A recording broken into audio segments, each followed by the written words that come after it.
अस्सलाम वालेकुम dear student, this is Mohammad Shahid और आज लाए हैं हम आपके लिए एमडी कैट की प्रिपरेशन सीरीज के लिए यूनिट नंबर 5 जिसका नाम है थर्मोडायनेमिक्स। इसके आज हम करवाएंगे आपको प्रैक्टिस एमसीक्यूज। उन प्रैक्टिस एमसीक्यूज में हमारी कोशिश है कि हम हर टॉपिक को डिस्कस करें जो इस चैप्टर में मौजूद है, ताकि आपको अगर पेपर में एमडी कैट के पेपर में कोई अगर इससे रिलेटेड एमसीक्यूज आता है तो आपको उसमें कोई डिफिकल्टी ना हो। हमारा ये मिशन है कि हमने 15 डेज की प्रिपरेशन करवानी है आपको, और 15 डेज के अंदर 15 डिफरेंट यूनिट्स आपको कवर करवाने हैं ताकि आप लोगों की प्रिपरेशन बहुत अच्छी हो सके। और हम प्रोवाइड कर रहे हैं हर वीडियो में 15 एमसीक्यूज आपको हम सॉल्व करवा रहे हैं। 10 एमसीक्यूज जो है हम आपको प्रोवाइड कर रहे हैं, जिसकी आप खुद प्रैक्टिस करेंगे ताकि आपकी सेल्फ असेसमेंट हो सके। तो चलिए स्टार्ट करते हैं इस सीरीज के अगले लेसन की तरफ, जिसका नाम है थर्मोडायनेमिक्स। तो पहला तो आज हमारे पास जो एमसीक्यूज है वो है, कहते हैं जी an ideal gas undergoes an expansion in volume from, उसने एक्सपेंशन दी है, वॉल्यूम के अंदर एक्सपेंशन है। ये बात आप याद रखनी है कि दो वॉल्यूम दिए गए होंगे, तो एक 1.3 क्रॉस 10 की पावर -4 है और दूसरा है जी 2 द 3.6, और वॉल्यूम 2 दे दिया उसने 3.6 क्रॉस 10 की पावर -4 मीटर क्यूब। ये मीटर क्यूब में है, आपको कोई भी किसी किस्म की यहाँ पर कन्वर्जन नहीं करनी। At a constant pressure of, उसने प्रेशर की वैल्यू भी बताई हुई है, and that is the P is equal to the 1.3 cross 10 की पावर 5 of पास्कल। नेक्स्ट वो कहता है कि जी during this expansion 24 joule of heat, उसने हमें हीट प्रोवाइड की है, यहाँ पर हम इसको Q से रिप्रेजेंट करते हैं, that is the 24 joule is supplied to the gas. What is the overall change in its internal energy, हमने इंटरनल एनर्जी में चेंज फाइंड करना है। सबसे पहले जो आपके ज़हन में फार्मूला आना चाहिए वो फर्स्ट लॉ ऑफ थर्मोडायनेमिक्स आना चाहिए, जो कि इस चैप्टर की जान है, इस चैप्टर के का सबसे इंपॉर्टेंट फार्मूला है। तो फार्मूला क्या है? Delta Q, when we provide the heat it will convert into the internal energy as well as some amount of the work. तो वैल्यूज पुट करें, हमने दी हुई है जी 24, हमें उसने प्रोवाइड कर दी हीट, हमने जो कि इंटरनल एनर्जी फाइंड करनी है, that is delta U work done. तो वर्क डन का फार्मूला यहाँ पर जो हम यूज करते हैं वो है work done is equal to P delta V. यहाँ पर F is equal to F cross D formula नहीं यहाँ पे होगा, एफ डॉट डी फार्मूला नहीं अप्लाई हो सकता, पी क्रॉस डेल्टा वी है या पी डेल्टा वी है। इसमें एक और चीज आपको याद रखनी है कि आपने हमेशा हमेशा इसके अंदर देखा है कि जो इंटरनल एनर्जी है या तो वो कन्वर्ट हो रही होती है मैकेनिकल एनर्जी में, यानी in the form of work done, और अगर आपके पास मैकेनिकल एनर्जी है तो वो कन्वर्ट हो रही होती है इंटरनल एनर्जी, यानी in the form of kinetic energy और पोटेंशियल एनर्जी एक्सेट्रा। तो यहाँ पर हमें प्रेशर भी दिया गया है, प्रेशर की वैल्यू है 1.3 क्रॉस 10 की पावर 5। वॉल्यूम की वैल्यू भी दी हुई है, दो वॉल्यूम है, तो दोनों वॉल्यूम का डिफरेंस निकाल के यहाँ पे लिखेंगे। तो हायर में से हम लोअर वॉल्यूम को माइनस कर देंगे, हायर इज 3.6, तो ये बन जाएगा 3.6 क्रॉस 10 की पावर -4 माइनस दूसरा वॉल्यूम है 1.3 क्रॉस 10 की पावर -4। -4 जब पावर सेम हो जाती है तो वो कॉमन निकल जाएगा, वो 10 की पावर -4 रहेगा। जस्ट हमने जो इसके पीछे कोएफिशिएंट्स रह गए हैं उनको सॉल्व करना है। तो 3.6 में से अगर हम माइनस करें 1.3, तो 3.6 इसमें से हमने माइनस कर लिया 1.3, तो हमारा जो बनने वाला आंसर है वो बन जाएगा तकरीबन 2.3। तो ये बन जाएगा 2.3 क्रॉस 10 की पावर -4 मीटर क्यूब। ये डेल्टा वी आ गया। इस डेल्टा वी को उठाएंगे, उठाकर हमारा जो रिक्वायर्ड वॉल्यूम है अगर हम वहां पर पुट करेंगे तो हमारा क्या आंसर यहाँ बनेगा। अगर पुट करके देखें तो डेल्टा वी की वैल्यू बता दी 2.3 क्रॉस 10 की पावर -4। अगर हम ये 2.3 को 23 क्रॉस 10 की पावर -5 लिख लें तो इससे कोई जो है वो इक्वेशन के ऊपर फर्क नहीं पड़ेगा। तो यहाँ पे जो वर्क डन है वो आ जाएगा 23 मल्टीप्लाई बाय 2, 1.3 क्रॉस, ये वाले जो है दोनों पावर्स आपस में कैंसिल हो जाएंगे, इसीलिए मैंने ये सारा काम किया।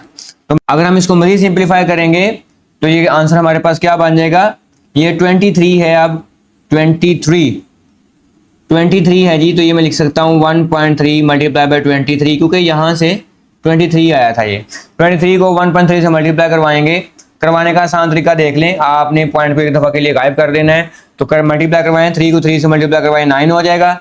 अब आपने क्रॉस मल्टीप्लाई करवाना, 3 को 2 के साथ 6, 1 को 3 के साथ 3, तो 6 + 3 ऐड करेंगे तो ये 9 बन जाएगा, और 2 1 द 2, फिर इन दोनों को मल्टीप्लाई करवा लें तो 29.9 बन जाएगा, क्योंकि इसमें जो डिजिट है पॉइंट के बाद एक डिजिट है, तो हम भी आंसर में पॉइंट के बाद एक डिजिट जो कि नियरली इक्वल टू 30 आ जाएगा।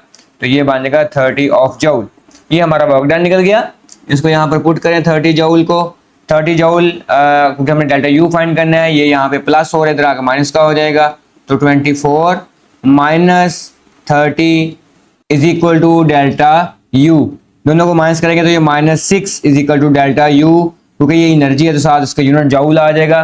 तो ये -6 आया है। -6 का मतलब क्या है कि ये डिक्रीज हो रहा है, इतने टाइम उसकी जो इंटरनल एनर्जी है वो कम हो रही है। प्लस अगर होगा तो इंटरनल एनर्जी इंक्रीज हो रही है, ये आपको याद रखना है। और अगर यू इंटरनल एनर्जी के साथ माइनस का साइन आ रहा है, ठीक है, माइनस साइन नेगेटिव आ रहा है, तो इसका मतलब जो इंटरनल एनर्जी है वो डिक्रीज हो रही है। तो ऑप्शन मान जाएगा B, decrease of 6 joule of energy. Hope so इस एमसीक्यू की समझ आ गई होगी। नेक्स्ट चलते हैं अगले एमसीक्यूज की तरफ, जो कि है a system does 600 joule of work. System काम करता है, ठीक है। फॉर एग्जांपल यहाँ पर एक चीज आप को और याद रखने की जरूरत है कि सपोज करो अगर ये एक बीकर है और इसमें हमने गैस को फिल किया हुआ है, ये गैस पार्टिकल्स हैं। अगर गैस पार्टिकल्स हमने यहाँ पर इसको हीट प्रोवाइड की क्यू, और इसकी इंटरनल एनर्जी जो है वो इंक्रीज हुई। इंटरनल एनर्जी जब इंक्रीज होगी तो ये जोर के साथ कोलाइड करेंगे अपने बीकर के बॉटम लिड के साथ, जिसकी वजह से इसका जो लिड है ये थोड़ा ऊपर चला जाएगा। सपोज को यहाँ पर आ गया, तो ये क्योंकि प्रेशर लगा रहे हैं जिसकी वजह से थोड़ा वॉल्यूम में चेंज आया, तो इसका मतलब ये हुआ कि इन्होंने वर्क डन किया, ठीक है। तो यहाँ पर हम एक फर्स्ट लॉ ऑफ थर्मोडायनेमिक्स पढ़ते हैं, जो कि delta Q is equal to delta U plus W. अब इसमें जो फर्स्ट लॉ ऑफ थर्मोडायनेमिक्स है, इसके सारे साइंस आपने याद कर लेने हैं।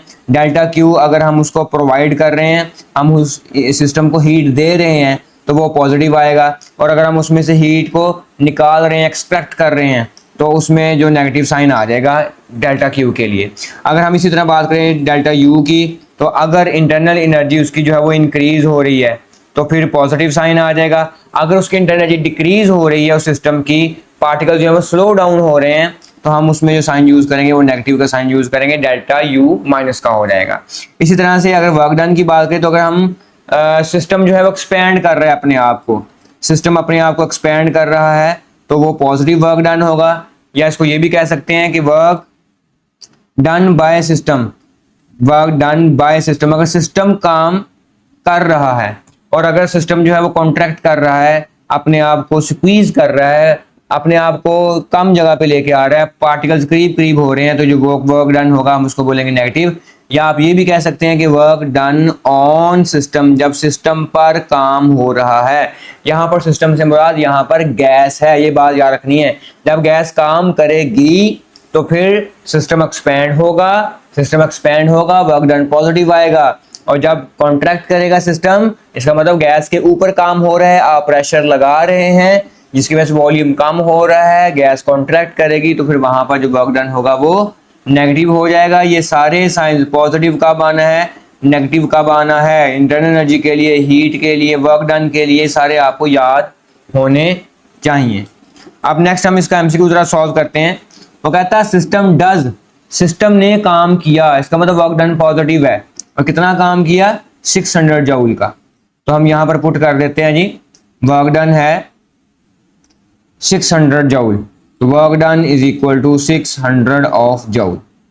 नेक्स्ट वो कहता है कि जी at the same time it has internal energy increased by, internal energy भी इंक्रीज हुई है, तो इसका मतलब डेल्टा यू ये भी इंक्रीज हुई है, तो 320 जूल की इंटरनल एनर्जी इंक्रीज हुई है। प्लस का साइन, दोनों प्लस के आएंगे, अभी हमने ऊपर देखा। फिर कहता है कि how much heat has been supplied, उसको कितनी हीट सप्लाई करनी पड़ी या हमें पड़ेगी ये काम करवाने के लिए। तो first law of thermodynamics delta Q is equal to delta U plus W. Value put करें तो वर्क डन जो है वो 600 जूल कर रहा है, 320 उसकी इंटरनल एनर्जी इंक्रीज हो रही है, तो ये टोटल हीट के इक्वल आ जाएगा। दोनों के साइन पॉजिटिव रहेंगे, तो दोनों को जब ऐड करेंगे ये बन जाएगा 920 ऑफ जूल, क्योंकि हीट है, हीट का यूनिट होता है जूल। ये हमारा यहाँ पर राइट आंसर आ जाएगा 920 जूल। यानी जब हम उस सिस्टम को हीट प्रोवाइड कर रहे हैं, तो some of heat is converted into the internal energy, and जो बाकी जो एनर्जी है जब ये पार्टिकल टकराएंगे उसके ढक्कन के साथ, लीड के साथ, तो ये थोड़ा सा उसको आप ऊपर की तरफ को मूव करवा देते हैं, जिससे उसका वर्क डन जो है वो भी परफॉर्म हो जाता है। तो ये दोनों में एनर्जी तब्दील हुई उसकी, तो हमने इसलिए दोनों को ऐड कर दिया। तो इसका आंसर बनेगा 920 of joule. This is our right answer. Hope so इसकी समझ आ गई होगी। नेक्स्ट एमसीक्यू की तरफ चलते हैं। The internal energy of a body is maximum when its temperature is, maximum internal energy कब होगी? ये बात आपने याद रखनी है कि जब टेम्परेचर को इंक्रीज करेंगे तो काइनेटिक एनर्जी भी इंक्रीज होती है, और काइनेटिक एनर्जी को हम एक किस्म का इंटरनल एनर्जी कह सकते हैं। तो जब काइनेटिक एनर्जी कब इंक्रीज होगी? जब उसका टेम्परेचर इंक्रीज हो जाएगा। मतलब यहाँ पर ये हमें बात समझ में आई, जो भी टेम्परेचर में सबसे ज्यादा होगा, मैक्सिमम टेम्परेचर होगा, वही उसकी जो इंटरनल एनर्जी उसको इंक्रीज करेगा। तो सबसे पहले हम 0 केल्विन की बात करते हैं। अगर मैं 0 केल्विन को कन्वर्ट करूं सेंटीग्रेड में तो ये 273 डिग्री सेंटीग्रेड बनेगा, क्योंकि 273 ऐड करना है। और अगर मैं बात करूं -273 केल्विन की, तो इसका मतलब है कि ये एब्सोल्यूट टेम्परेचर है।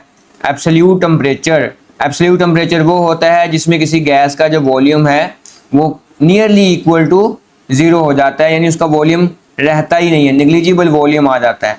तो इस इक्वेशन को, इस कंडीशन को अटेन करना हमारे लिए ज़्यादा देर के लिए या वैसे इम्पॉसिबल है, लैब के बगैर तो कर ही नहीं सकते। इसका मतलब जो बी ऑप्शन है फिर ये तो हो नहीं सकता। रह गया 273 के, तो 273 को जब हम कन्वर्ट करेंगे के को सेंटीग्रेड के अंदर, तो हम क्या करेंगे, इसमें 273 और ऐड कर देंगे। ठीक है, हमने ऐड करना होता है केल्विन में, तो ये बन जाएगा कोई 546 शायद बन जाता है, शायद की बात कर रहा हूँ। और -273 के की अगर मैं बात करूँ, ये सॉरी ये पहले ही डिग्री में है। अब ये आप देखें 0 केल्विन का मतलब है 273 डिग्री सेंटीग्रेड। ठीक है, 0 केल्विन, क्योंकि हमारे पास जो टेम्परेचर स्केल है वो ये होता है kelvin is equal to temperature in centigrade plus 273। Sorry ये माइनस होगा तो -273 आएगा, ये पता नहीं कैसे मिस्टेक हो गई, बहरहाल होनी नहीं चाहिए। तो इन ऑप्शंस में ये ऑप्शन जो है ये -273 है, ये ऑप्शन भी -273 है। तो ये दोनों ऑप्शन ये भी नहीं हो सकते, ये भी नहीं हो सकते, क्योंकि ये तो मिनिमम में चले गए ना, माइनस की कैटेगरी में चले गए। जो एक बच गया ये वाला ऑप्शन, ये वाला वैसे अचीवेबल नहीं, क्योंकि ये इम्पॉसिबल है, ये भी नहीं हो सकता। फिर हमारे पास एक ही ऑप्शन है जो सबसे मैक्सिमम अभी रिजल्ट दे रहा है, वो है 273 के। तो इस टेम्परेचर पे जाके जो उस मटेरियल की इंटरनल एनर्जी होगी वो मैक्सिमम होगी। इस तरह से आप इसको गैस कर सकते हैं। ये आपने काम जो है सारा 20 से 30 सेकंड में कर लेना है, अगर आपकी स्पीड जब बढ़ जाएगी, जब आपकी स्पीड ज़्यादा हो जाएगी। नेक्स्ट एमसीक्यू की तरफ चलें। कहते हैं कैलकुलेट द वर्क डन। हमने वर्क डन कैलकुलेट करना है। If temperature is changes, temperature change हो रहा है 0 डिग्री टू 200 डिग्री सेल्सियस। तो जो पहला टेम्परेचर दिया है सेल्सियस के अंदर वो है 0 डिग्री सेंटीग्रेड। अगर इसको मैं केल्विन में कन्वर्ट करूं तो 273 केल्विन आ जाएगा। और अगर हम दूसरे टेम्परेचर की बात करें जो कि T2 है डिग्री के अंदर, वो है 200 डिग्री सेंटीग्रेड। इसको मैं केल्विन में जो है जब चेंज करूंगा तो ये बन जाएगा 473 केल्विन। और अगर मैं यहाँ पे डेल्टा टी निकालूं तो डेल्टा टी आ जाएगा 473 माइनस 273 जो कि 200 केल्विन ही आ जाएगा। अब आपने ये बात याद रखनी है कि अगर डायरेक्ट दोनों टेम्परेचर दिए गए हों उनका चेंज फाइंड करने के लिए और रिलेशन लीनियर हो, यानी फॉर एग्जांपल किसी टेम्परेचर का जो रिलेशन है, एक आपने फार्मूला पढ़ा हुआ है सिग्मा टी की पावर 4 बोल्ट्जमैन रिलेशन, हमने कुछ एनर्जी का पढ़ा हुआ है इस तरह से। अगर इस तरह का रिलेशन आ जाए तो वहां पर टेम्परेचर को कन्वर्ट करना जरूरी है। लेकिन अगर लीनियर बात चल रही हो तो फिर वहां पर टेम्परेचर कन्वर्ट नहीं भी करेंगे तो भी कोई प्रॉब्लम नहीं है। आप डायरेक्टली उसको ऐसे ही चेंज लिख सकते हैं, यानी 200 माइनस 0 एग्जैक्टली है 200 degree centigrade and 200 kelvin as well. तो यहाँ पर अगर आप ना भी कन्वर्जन करते टाइम बचाने के लिए, ये आपको मैं एक हिंट, एक शॉर्टकट बता रहा हूँ, तो अगर आप यहाँ पे टाइम बचाना चाहते हैं अपने एमसीक्यूज पर तो यहाँ पर आप डायरेक्ट भी माइनस यहाँ पर कर सकते हैं, तब भी आंसर आपका केल्विन में सेम आएगा। एट 1 एटमॉस्फेरिक प्रेशर, उसने जो प्रेशर दिया है वो 1 एटमॉस्फेरिक प्रेशर है। तो हमने वर्क डन फाइंड करना है। अब हमारे ज़हन में जो पुराने फार्मूले हैं वो ये है जो अभी तक हम पढ़ के आए हैं, delta U plus D W. तो वर्क डन फाइंड करने के लिए टेम्परेचर की बात करें, लेकिन हमारे पास यहाँ पे क्यू नहीं है, यहाँ पे तो प्रेशर आ रहा है। अब ये फार्मूला ऐड करने का, ये एमसीक्यूज ऐड करने का क्या मकसद था? एक नया फार्मूला सिखाना मकसद था इसका। तो वो नया फार्मूला क्या है? P V is equal to N R T. ये फार्मूला यहाँ पर है नया, ठीक है। और यहाँ पर गौर करने की जो आंसर आ रहा है वो कैलोरीज में आ रहा है, जाउल में नहीं आ रहा। ये बात हमेशा याद रखनी, कैलोरीज और जाउल यूनिट का फर्क रखना है आपने। तो यहाँ पे उसने बताया है कि जो हम गैस ले 1 एटमॉस्फेरिक प्रेशर पे, इसका मतलब 1 मोल जो नंबर ऑफ इसका मोल होगा वो 1 गैस होगा। ये हमें हिंट मिल गया 1 एटमॉस्फेरिक प्रेशर से, ठीक है। और दूसरा उसकी जो आर की वैल्यू है, आर की जो वैल्यू हमें जिसका आइडिया है, जो आर की वैल्यू को याद जिसको हमने रखा हुआ है वो है R is equal to 8.314 joule per mole पर केल्विन। यहां पर ये वाली वैल्यू नहीं पुट होगी। क्या वजह है नहीं पुट होने की? सिंपल सी वजह है, वो ये है कि जो आंसर दिया है वो एसआई यूनिट में नहीं है। तो हमें आर की वैल्यू को अब यहां से दो तरीके से याद करना होगा। एक तो आर की वैल्यू ये है, R is equal to 2 calories per mole पर केल्विन। ये वैल्यू याद कर लें, ये कैलोरीज में इसकी वैल्यू है। और एक और बात याद रख लें, आर इज इक्वल टू, इसकी वैल्यू ये भी होती है 0.0821 लीटर एटमॉस्फेरिक पर मोल पर केल्विन। ये तीनों वैल्यूज अब आपने याद रखनी है, वो किसी भी तरीके से क्वेश्चन आपसे पूछ सकता है। आपको पता है कि पीवी जो है ये एक किस्म का वर्क डन ही होता है, अभी पिछली स्लाइड में पढ़ा। तो work done is equal to N की वैल्यू 1, आर की वैल्यू कैलोरी में 2 और टेम्परेचर की वैल्यू 200। तो ये हमारा आंसर बनेगा 200 multiply by 2, work done is equal to the 400 of joule.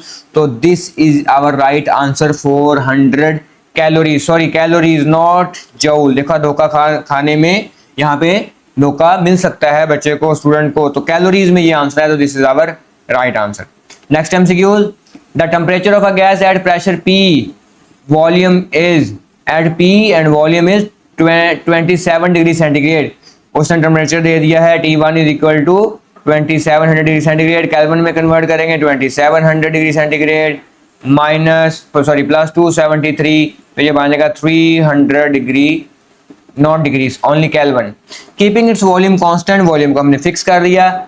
उसके बाद जो दूसरा टेम्परेचर दिया है रेज कहता है, इसको टेम्परेचर को हमने रेज किया, डिग्री सेंटीग्रेड में ही है, यहाँ पे बेशक लिख लिया डिग्री सेंटीग्रेड। तो ये आ जाएगा जी 927 डिग्री सेंटीग्रेड। इसको जब केल्विन में कन्वर्ट करेंगे 273 इसमें ऐड करेंगे तो ये बन जाएगा 9 ऐड कर दो तो 1200 बन जाएगा केल्विन। 73 और 27 जो पूरा 100 का फिगर दे रहा है, तो 73 और 27 पूरा 100 का फिगर, 900 में 200 ऐड किया 1100 और 100 यहाँ से बन गया था तो 1200 के आ जाएगा। तो हमने इसका प्रेशर फाइंड करना है। तो आपने ये बात याद रखनी है कि प्रेशर का जो टेम्परेचर के साथ रिलेशन है वो डायरेक्टली है, ठीक है जी। ये प्रेशर का टेम्परेचर के साथ जो रिलेशन है वो डायरेक्टली है। हमें पता है P V is equal to 2/3 n और एवरेज काइनेटिक एनर्जी। तो वॉल्यूम का जो सॉरी प्रेशर का जो यहाँ पर काइनेटिक एनर्जी के साथ रिलेशन है वो है डायरेक्टली। अगर वॉल्यूम कांस्टेंट या फिक्स कर दिया जाए, जो कि ऊपर फिक्स है, तो काइनेटिक एनर्जी का टेम्परेचर जो के साथ जो रिलेशन है वो भी डायरेक्टली है। तो फिर मैं डायरेक्टली बजाय ये कि इतना सारा मैं घूमूं इसके लिए, इतने सारे डेरिवेशंस करूं, डायरेक्ट मैं ये बात कह सकता हूं कि प्रेशर टेम्परेचर के साथ डायरेक्टली है। तो अगर इसकी रेशियो फाइंड करनी है, क्योंकि दो टेम्परेचर फाइंड करने को दिए और पहला टेम्परेचर को प्रेशर को P कहा है, तो मैं लिख सकता हूँ दूसरे के लिए भी ये ऐसे ही आ जाएगा। इन दोनों की रेशियो ली जाए 2/1 कर लें, क्योंकि हमें 2 वाला फाइंड करना है। दरमियान में इक्वल का साइन डाल दे, T2/T1 आ जाएगा। ये जो P1 है मल्टीप्लाई हो रहा है, वहाँ डिवाइड हो रहा है, वहाँ जाकर मल्टीप्लाई हो जाएगा। तो ये बन जाएगा P2 is equal to T2 divide by T1 multiply by P1। Values put कर दो, T2 की वैल्यू 1200, तो ये आ जाएगा 1200 डिवाइड बाई T1 की वैल्यू 300 मल्टीप्लाई बाई P1 की वैल्यू जो उसने बताया था एट P, ये P ही है। तो क्या बन जाएगा, 00 cancel, 3 4 12 4P।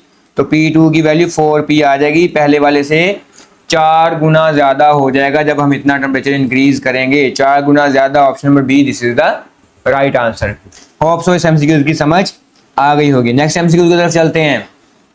If 1 mole of an ideal gas is heated at constant pressure fix, ये चीजें यहाँ पर याद रखनी है। Then first law of thermodynamics can be written as, thermodynamics law हमारे पास फार्मूला है delta Q is equal to delta U plus W। अब तो जहन में आ जाना चाहिए। तो delta Q is equal to delta U, pressure की वैल्यू पुट करो और वैल्यू पुट कर दो वॉल्यूम की। डेल्टा Q आपको पता होना चाहिए, delta Q is equal to होता है specific heat capacity constant at constant pressure with time change in temperature, sorry not time. तो ये बनेगा CP डेल्टा T, ये आ जाता है CV delta T, internal energy जो है वॉल्यूम के साथ, तो P डेल्टा V। अगर तो ये आंसर आ गया तो ठीक है, P डेल्टा V सी वी डेल्टा टी, यहाँ पे पी आना चाहिए था, सी वी पी आना चाहिए, सी वी, ये पहला option, option number A, this is the right answer. ठीक है जी, ऑप्शन नंबर ए इसका राइट आंसर है, आपको समझ आ गई होगी। मजीद भी इसको सिंप्लीफाई किया जा सकता है, पी वी की जगह पर हम लिख सकते हैं, अभी ऊपर मैंने एक रिलेशन बताया था आपको, C V delta T, P V की जगह पे लिखा जा सकता है N R delta T, delta T सब में से कॉमन निकाल लो, तो C P is equal to C V plus N R, N उसने बताया नंबर ऑफ 1 है, तो ये सी वी इधर माइनस प्लस हो रहा है, इधर आगे माइनस, तो C P minus C V is equal to the are, ये हमारे पास एक प्रूफ आ गया जिसे हमने पहले पढ़ा भी हुआ है अपनी बुक के अंदर। नेक्स्ट एमसीक्यू, इस C V is equal to, C V की वैल्यू दे दी उसने हमें 5/2r, और सी पी की वैल्यू कहता है कितनी हो जाएगी। अब ये वाला क्वेश्चन भी मुझे सॉल्व करवाना चाहिए आप लोगों को, क्या अभी हमने इसको पढ़ा है, सॉल्व करें इसको खुद ही। अगला है जी, which of the following graph best illustrate the relationship between the product and thermodynamics temperature. अभी हमने एक रिलेशन पढ़ा, P V is equal to N R T, यानी पी वी का जो अगर ये दोनों फिक्स कर दिए जाएं तो टेम्परेचर के साथ डायरेक्ट रिलेशन है, और अगर डायरेक्ट रिलेशन आ जाए तो उसके लिए जो ग्राफ आता है वो इंक्रीजिंग ग्राफ आता है with inclined line, option number A इसका राइट आंसर है। देखो कोई सोच विचार नहीं करनी पड़ी मुझे यहाँ पर, सिर्फ सिंपल डायरेक्ट का ग्राफ, ये जो ग्राफ है ये इनवर्स का ग्राफ है, ये ग्राफ इनवर्स के लिए है, डिक्रीज हो रहा है, अगर एक चीज इंक्रीज करती है, ये बहुत कम है, ये बहुत ज्यादा प्रोडक्ट है, अगर प्रोडक्ट को देखें ये बहुत कम हो गया है तो यहाँ पे टेम्परेचर बहुत ज्यादा, तो ये इनवर्स का ग्राफ है। ठीक है जी, इसको इनवर्स का ग्राफ बोलते हैं। ये जो ग्राफ है ये इंक्रीजिंग ग्राफ है, किस चीज को इंक्रीज कर रहा है, और ये फिक्स कर रहा है, ये पीवी को कांस्टेंट कर रहा है, पीवी कांस्टेंट है, ये एक ही वैल्यू दे रहा है डिफरेंट टेम्परेचर पर। तो ग्राफ को देख के अभी आपको उसका आइडिया हो जाना चाहिए। ठीक है, तो इसके लिए मैंने इस वीडियो के बाद अगली वीडियो में ग्राफ की अपलोड करूंगा, उसमें मैंने पूरे ग्राफ को डिटेल डिस्कशन किया है, 20 से 30 मिनट के अंदर मैंने सारे ग्राफ, फिजिक्स में जितने भी ग्राफ आएंगे सारे ग्राफ मैंने उसमें एक्सप्लेन कर दिए हैं। तो इस वीडियो के साथ मैं वो वीडियो भी जरूर अटैच करूंगा, और उसको जैसे ही ये वीडियो खत्म होगी तो उसके मैं आई कार्ड में यानी एंड स्क्रीन पे उसको लगा दूंगा, आपको अगर देखने का मन करे तो उस वीडियो को देख लेना, उससे आपको जरूर हेल्प मिलेगी। ये बात आपने याद रखनी है, दुनिया जहां का कोई भी इल्म पढ़ें जो आपकी बुक से रिलेटेड है वो आपको कभी भी नुकसान नहीं पहुंचाएगा, कहीं ना कहीं आपके काम आएगा, तो आप उसको पढ़ लेंगे तो आप ही का फायदा होगा उसको देख के। नेक्स्ट एमसीक्यूज है, ये एमसीक्यू जो है ये बच्चे के लिए बहुत क्रिटिकल एमसीक्यूज है, बहुत अहम एमसीक्यूज है। यहाँ पर एक बच्चे के लिए ट्रैप रखा हुआ है, मैं गैस देखता हूँ कि आपको उस ट्रैप की समझ आती है कि नहीं। उसने कहा 100 सेंटीमीटर क्यूब गैस टैंक, एक गैस टैंक है जिसका वॉल्यूम है 100 centimetre cube, filled with the certain amount of N ideal gas at 400 के, जो टेम्परेचर उसमें उसको प्रोवाइड किया 400 के उसको प्रोवाइड किया। If the gas is heated to the 500 K, हमने उस गैस को जो है वो हीटेड किया और हम उसको टेम्परेचर जो है वो हमने 500 के केल्विन कर दिया, यानी हमने जो डेल्टा टी लिया है वो 100 के का हमने उसको इजाफा कर दिया है। The new volume of the gas will be, अब बच्चे समझते हैं कि वॉल्यूम का जो गैस के टेम्परेचर के साथ रिलेशन है वो डायरेक्ट है, अगर टेम्परेचर ज्यादा करेंगे तो इंटरनल एनर्जी इंक्रीज होगी, इंटरनल एनर्जी इंक्रीज होगी तो वॉल्यूम इंक्रीज हो जाएगा।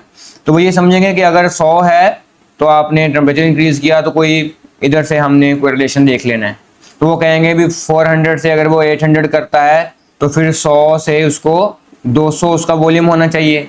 तो ये सिर्फ उसने अभी चौथा हिस्सा, फोर्थ पार्ट इंक्रीज किया, तो यहाँ पर भी फोर्थ पार्ट 100 का जो कि बनेगा 25, तो 125 ये इसका राइट आंसर, जो कि गलत है, ये इसका सही आंसर नहीं है। क्यों सही नहीं है? यहाँ पर जिस बच्चे को समझ आ गई है वेल एंड गुड। वो कहता है 100 सेंटीमीटर क्यूब गैस टैंक है, गैस टैंक का वॉल्यूम 100 सेंटीमीटर क्यूब है। आप मुझे बताएं उसका वॉल्यूम ही फिक्स कर दिया है, एक कमरा है उसका वॉल्यूम 100 सेंटीमीटर क्यूब है, जितनी मर्जी गैस बढ़ाई जाओ, जितना मर्जी टेम्परेचर दे जाओ, क्या कमरा एक्सपैंड कर जाएगा? नहीं करेगा। तो इसीलिए ऑप्शन नंबर ए इसका राइट आंसर है कि वो कमरा एक्सपैंड नहीं करेगा, वो गैस टैंक एक्सपैंड करेगा ही नहीं, क्योंकि उसका वॉल्यूम एबिलिटी उसकी इतनी है। तो न्यू वॉल्यूम यही रहेगा, वॉल्यूम उसका फिक्स रहेगा। This is the trap for the student. और बच्चे इस पे कैलकुलेशन लगा रहे हैं, मैथमेटिकल मेथड कर रहे हैं, और सिर्फ एक हल्का सा उसने ट्विस्ट यहाँ पर बच्चे के लिए एग्जामिनर ने रखा हुआ है। नेक्स्ट है जी, a gas sample contain 3 molecule हैं, each have speed 1 metre per second, 2 metre per second, 3 metre per second. What is the mean square speed? उसकी मीन स्क्वायर स्पीड कितनी होगी। यहाँ पर याद रखना है उसने रूट मीन का नहीं पूछा, सिर्फ मीन स्क्वायर का पूछा है। तो मीन स्क्वायर निकालने के लिए क्या करना पड़ेगा, सबसे पहले आप वेलोसिटी 1 ले लें जो कि 1 है, वेलोसिटी 2 ले लें जो कि 2 है, वेलोसिटी 3 ले लें जो कि 3 है, इनका स्क्वायर ले लें क्योंकि उसने स्क्वायर बोला है। जब भी आ जाए रूट मीन स्क्वायर तो आपने उल्टा काम करना है, सबसे पहले उसका स्क्वायर लेना है, फिर उसका मीन लेना है, फिर उसका रूट लेना है। तो आप मीन स्क्वायर है तो पहले हम उसका स्क्वायर लेंगे, फिर उसका हम मीन ले लेंगे। तो स्क्वायर लें इसका तो 1 का स्क्वायर, 2 का लेंगे 2 का स्क्वायर, 3 का लेंगे 3 का स्क्वायर, 1 का स्क्वायर 1, 2 का स्क्वायर 4, 3 का स्क्वायर 9। अब लेंगे हम इनका मीन। तो मीन क्या होता है, सारी वैल्यू को ऐड करके जितने उसके नंबर उन पे डिवाइड कर दे। तो 3 नंबर 3 पे डिवाइड कर दिया, ये उसका एवरेज या मीन, या आप यहाँ पर इसको मीन स्क्वायर भी कह सकते हैं, मीन स्क्वायर। तो ये आ जाएगा 9 + 1 10 + 14/3। तो ऑप्शन नंबर ए यहाँ पर इसका राइट आंसर है, ऑप्शन नंबर ए 14/3। बच्चे क्या करते हैं, मिस्टेक करते हैं और वो डी ऑप्शन लगा देते हैं सोचे बगैर, कहते हैं बस ठीक है रूट मीन स्क्वायर है तो यही है। तो स्टेटमेंट को MD-CAT में पढ़ना आपके लिए बहुत ज़रूरी है। अगर आप स्टेटमेंट सही से ध्यान से पढ़ रहे हैं तो आपको MCQs की समझ भी अच्छे से आएगी। एक स्टेटमेंट को 2 बार 3 बार 4 बार पढ़ें। अब्राहम लिंकन कहता है कि अगर मुझे एक दरख्त काटने का कहा जाए और उसके लिए मुझे सपोज वो 10 मिनट दिए जाते हैं, टाइम उसका 10 मिनट दिए उसको दरख्त काटने के लिए, तो वो कहता है कि मैं 9 मिनट अपना कुल्हाड़ा तेज करता रहूंगा, देखो तो मैंने 1 मिनट में काट देना है। तो तैयारी आपका जो मेंटल एनालिसिस है वो आपका ज्यादा होना चाहिए। स्टेटमेंट पढ़नी चाहिए 2 3 4 5 दफा स्टेटमेंट पढ़ें। जितनी बार स्टेटमेंट आप लोग पढ़ेंगे उतना ही ज्यादा अच्छा आपके जहन में MCQs बैठेगा, उतने ज्यादा फार्मूले जो है वो प्योरीफाई हो गए, फिल्टर लग के आपके पास आ जाएंगे। स्टेटमेंट पे गौर करना बहुत ज्यादा जरूरी है। A gas containing n number of molecule, एक गैस है उसके पास n नंबर ऑफ मॉलिक्यूल्स है, तो उसने नंबर्स बता दिए जो कि हैं n of the gas having mass m, उसका जो मास है उसने जो बताया है वो उसने स्मॉल m से रिप्रेजेंट कर दिया। In a cubic container having side a, उसकी साइड a है, कैपिटल A है लेकिन नीचे स्मॉल a दिया हुआ है, तो ठीक है हम भी उसकी जो साइड है उसको स्मॉल a से लिख लेते हैं। What is the density of the container in cube, gas की कितनी डेंसिटी होगी। फॉर्मूला डेंसिटी का आपके दिन में आ गया होगा m/v। वॉल्यूम क्यूब है वो होता है length multiply by multiply by height, length भी a है, विड्थ भी a है, हाइट भी a है, क्यूब की सारी लेंथ विड्थ सेम होती है तो ये बन जाएगा a क्यूब। तो ये बन जाएगा formula m/a³। n number of particle साथ यहाँ पे n लगा दें तो हमारा जो आंसर है वो क्या बन जाएगा nm/a³। Option number C this is our right answer. Hope so इसकी आपको समझ आ गई होगी। नेक्स्ट MCQs है, यहाँ पर MCQs बच्चे, ये भी बच्चों के लिए एक ट्रैप है। बच्चे यहाँ पर धोखा खाते हैं, क्या धोखा खाते हैं उसको देखना है हमने। ये ट्रैप है बच्चों के लिए, क्या ट्रैप है जी वो देखते हैं। सबसे पहले हमने यहाँ पे जो चीज देखनी है वो ये है कि वो कह रहा है कि साइक्लिक प्रेशर एंड वॉल्यूम है। बच्चे कहते हैं साइक्लिक प्रोसेस आ गया है तो ये जनाब ये 0 option, this is right answer. वो सोचेंगे भी नहीं, वो कहेंगे साइक्लिक प्रोसेस वर्क डन 0, तो वर्क डन है ही नहीं। लेकिन यहाँ पर आपने ये बात ध्यान में रखनी है कि वर्क डन जो थर्मोडायनेमिक्स है वो प्रेशर पर और वॉल्यूम पे डिपेंड करता है। अगर कंजर्वेटिव फोर्स हो तो भी जो वर्क डन आएगा वो F क्रॉस या F डेल्टा D की वजह से आएगा जो कि 0 हो सकता है वर्क डन। ठीक है, थर्मोडायनेमिक वर्क डन 0 नहीं हो सकता। सिर्फ 2 कंडीशन थर्मोडायनेमिक वर्क डन के 0 होने के, कि अगर पहला ग्राफ इस तरह से बनता है कि एक लाइन ऐसे है कि प्रेशर लगाया उसके ऊपर ऐसे जा रहा है और ऐसे ही वापस आ रहा है, यही इसका जाने का रास्ता है और यही इसका वापस आने का रास्ता है। तो जो लाइन बन रही है ये हॉरिजॉन्टल है, इसका कोई एरिया नहीं आ रहा, तो इसका जो वर्क डन है वो 0 हो जाएगा। दूसरा इसका रास्ता क्या है इसका वर्क डन 0 होने का, वो ये है कि अगर एक वर्टिकल लाइन आ जाए कि वर्क ऐसे 2 पॉइंट से लाइन ऐसे ऊपर को जा रही है और जैसे ही ऊपर को जा रही है ऐसे ही नीचे को वापस आ रही, तो जाना और इसका नीचे को वापस आना ये एक ही वर्टिकल लाइन है। तो ऐसे अगर वर्टिकल लाइन एक आ जाए तो तब उम्मीद है, उम्मीद नहीं तब यकीन है कि इसका वर्क डन 0 हो जाएगा। अब इस केस में वर्क डन 0 नहीं है क्योंकि इसमें एरिया अंडर द ग्राफ ये कोई एरिया आ रहा है यहाँ पे। तो वर्क डन का फार्मूला क्या होता है, work done is equal to P delta V। तो यहाँ पे जो प्रेशर दिया हुआ है वो कौन सा दिया हुआ है, यहाँ पे प्रेशर भी 2 दिए हुए हैं कि इनिशियल जो प्रेशर है वो 2 का है क्रॉस 10 की पावर 5 और जो फाइनल प्रेशर है वो 3 का है क्रॉस 10 की पावर 5। तो अगर हम प्रेशर में चेंज निकालें तो डेल्टा P आ जाएगा हायर माइनस लोअर तो ये बन जाएगा delta P is equal to 1 cross 10 की पावर 5 पास्कल। ये यहाँ से डेल्टा पी निकल आया। अगर हमने इसका फाइंड करना है वॉल्यूम, तो डेल्टा वी भी ऐसे ही फाइंड करेंगे। तो डेल्टा वी यहाँ पर क्या कह रहा है, इसका जो वॉल्यूम है वो पहले 1 है इनिशियल स्टेट पे और बाद में 3 है, तो ये आ जाएगा 3 क्रॉस 10 की पावर -3। यूनिट भी साथ देखने आपने, यूनिट में आपने मिस्टेक नहीं करनी, -3 लिखा हुआ है और फिर माइनस हो जाएगा इनिशियल वैल्यू 1 क्रॉस 10 की पावर -3। पावर सेम फार्मूला आपको मैंने बता दिया था, तो ये आ जाएगा 3 - 1 क्रॉस 10 की पावर -3 जो कि बन जाएगा 2 क्रॉस 10 की पावर -3। तो हमारे पास अब वर्क डन का फार्मूला अभी हमने देखा P डेल्टा और डेल्टा V।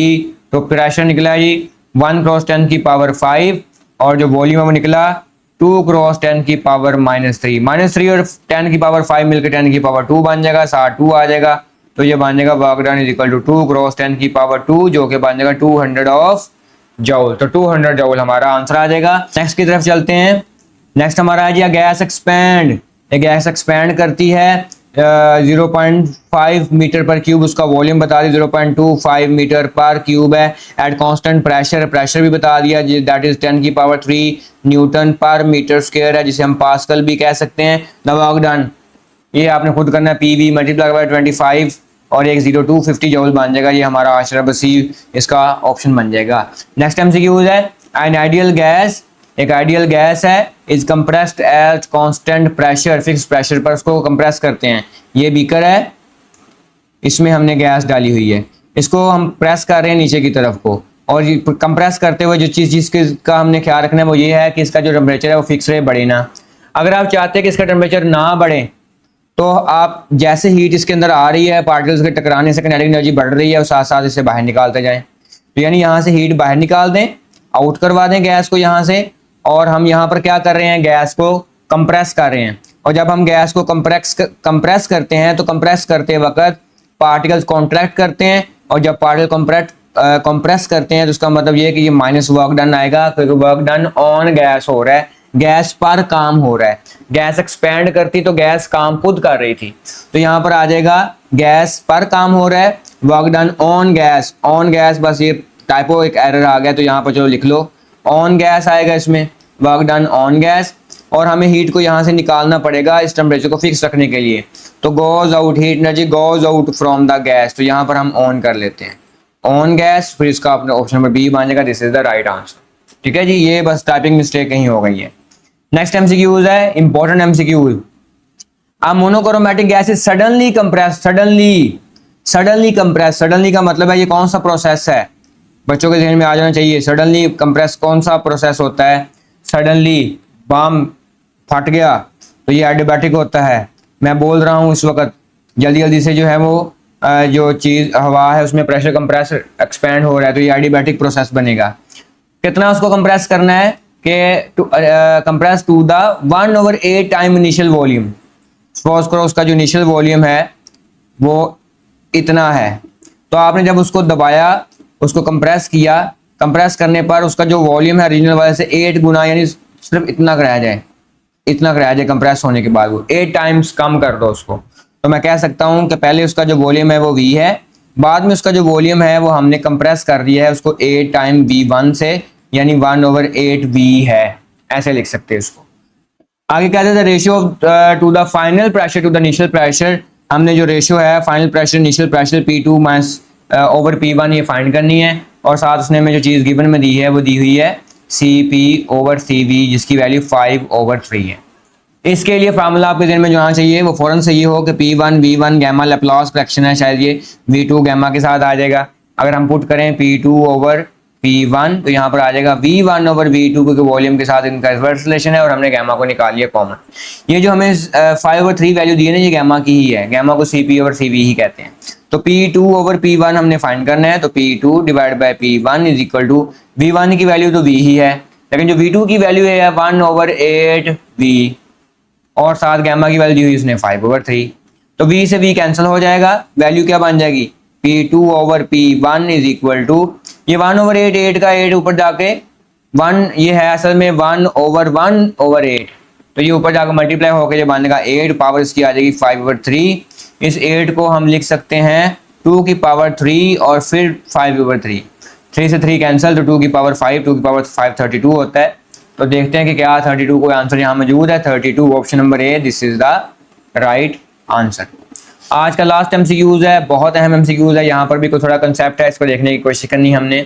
कहता है कि जी which of the graph A B C has the highest specific heat capacity. Specific heat capacity का फार्मूला आपके ज़हन में आना चाहिए, जो होता है delta Q is equal to M C delta T. तो डेल्टा क्यू ये टेम्परेचर के दरमियान और क्यू के दरमियान हीट के दरमियान है, तो इस डेल्टा टी को तो लाग मल्टीप्लाई करवा दें, तो ये delta T is equal to M C बन जाएगा। स्लोप का फार्मूला होता है वाई, स्लोप का फार्मूला, स्लोप होती है वाई ओवर एक्स एक्सिस की टर्म। तो वाई एक्सिस पे टेम्परेचर है, एक्स एक्सिस पे हीट है, इसको इन्वर्स करें तो ये बन जाएगा delta Q T over delta Q, और यहाँ पे जो स्लोप है ये भी बदल जाएगी, ये अब हो जाएगा 1 ओवर एम। एम जो कि मैथ इसका फिक्स है, उसको बेशक बाहर निकाल दें, हमारा काम स्पेसिफिक हीट के साथ, और यहाँ पे सी लिख दें। यानी अब आपने अंदाजा लगाना है कि जिसकी स्लोप ज्यादा होगी उसकी स्पेसिफिक हीट कैपेसिटी कम होगी। हमने फाइंड करना है जिसकी हाई स्पीड है, हाईएस्ट स्पेसिफिक हीट है, सॉरी हाईएस्ट स्पेसिफिक हीट निकालने के लिए हमने ये देखना है जिसकी स्लोप सबसे कम होगी। तो सबसे कम स्लोप हम यहाँ से ढूंढ रहे हैं। तो सबसे ज्यादा स्लोप चढ़ाई इसकी है, ये भी नहीं होगा, उससे कम चढ़ाई इसकी है, सबसे कम चढ़ाई इसकी है सी की। तो सी इज द राइट आंसर, ये हमारी स्लोप ऑप्शन नंबर सी आ जाएगा। इसकी जो स्लोप है सबसे कम है, जिसकी स्लोप सबसे कम होगी उसकी स्पेसिफिक हीट जो है वो सबसे ज्यादा होगी, तो ऑप्शन नंबर सी आएगा, this is the right answer. Hope सो आप को यहाँ तक समझ आ गई होगी। जिस बच्चे को किसी भी किस्म का प्रॉब्लम हो एमडीकैट से रिलेटेड, वो मेरे व्हाट्सएप नंबर पे 034907811108 पे मुझसे पूछ सकता है, वो मुझे टेक्स्ट कर दें। कोई एमसीक्यू जो उससे सॉल्व नहीं हो रहा, उसको फार्मूलाज शीट चाहिए, तो मेरे पास बहुत सारे फार्मूलाज की शीट है। उसको पास्ट पेपर चाहिए एमडीकैट के 2025 से लेकर के 2012 तक का काफ़ी डाटा मेरे पास पड़ा हुआ है, उसको सारे पास पेपर्स मिलेंगे। अगर उसको सोल्यूशन चाहिए 2025 से लेकर के 2021 तक, तो इसके जो सोल्यूशन हैं वो मेरे पास पेपर्स के वो मेरे यूट्यूब चैनल पर पड़े हुए हैं, वो उसको देखे इंशाल्लाह। उसके अंदर बहुत सारे शॉर्ट ट्रिक्स मैंने बताए हुए हैं, बहुत सारी कैलकुलेशन मैंने टिप्स बताई हुई हैं, उसको देखेगा तो इसको ज़रूर बेनिफिट होगा। अब मुझे इजाज़त दीजिए, मिलते हैं नेक्स्ट टॉपिक के साथ जो कि होगा हमारा इलेक्ट्रोस्टैटिक, और मैं लाऊंगा इसके लिए आप लोगों से 10 से 15 MCQs जो कि आप लोगों को प्रैक्टिस MCQs में सॉल्व कराऊंगा। इजाज़त दीजिए, मिलते हैं नेक्स्ट वीडियो में। अल्लाह हाफिज़।